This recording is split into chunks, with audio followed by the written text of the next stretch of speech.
Jessore general হাসপাতাল থেকে প্রতারণার সময় আব্দুর রহমান রাকিব নামে এক ভুয়া ইন্টার্ন চিকিৎসককে আটক করেছে হাসপাতাল পুলিশ। দুপুরে হাসপাতালের টিকিট কাউন্টারে ওই ব্যক্তি সাদা অ্যাপ্রন পরে নিজেকে রোগীদের কাছে ইন্টার্ন চিকিৎসক হিসেবে পরিচয় দিচ্ছিলেন। এ সময় হাসপাতালের দায়িত্বরত পুলিশ সদস্য সোহেল রানা তাকে আটক করে। তার বিরুদ্ধে রোগীর থেকে বিভিন্ন টেস্ট করিয়ে নেওয়ার নাম করে টাকা হাতিয়ে নেওয়ার অভিযোগ রয়েছে। পরে তাকে কোতোয়ালি মডেল থানা পুলিশের কাছে হস্তান্তর করা হয়।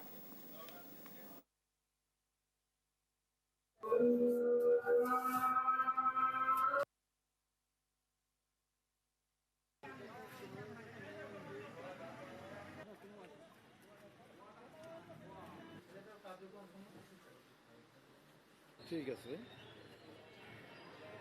এখানে কর্মরত পুলিশ কনস্টেবল একজনকে ধরে নিয়ে আসে এই অভিযোগে যে সে নাকি লোকজনের কাছে বলছে যে সে এখানে কাজ করে, সে ডাক্তার এবং সে বিভিন্ন কাজে রোগীদেরকে সহযোগিতা করতে পারবে। সেই হিসাবে সে রোগীদের কাছে কিছু টাকা পয়সা নিয়ে প্রতারণা করে উধাও হয়ে যায়। তাকে পুলিশের হাতে সুপর্দ করার সিদ্ধান্ত নিয়ে এবং তদ অনুযায়ী কোতোয়ালি থানাতে ইনফর্ম করা হলে সেখান থেকে একটা টিম আসে।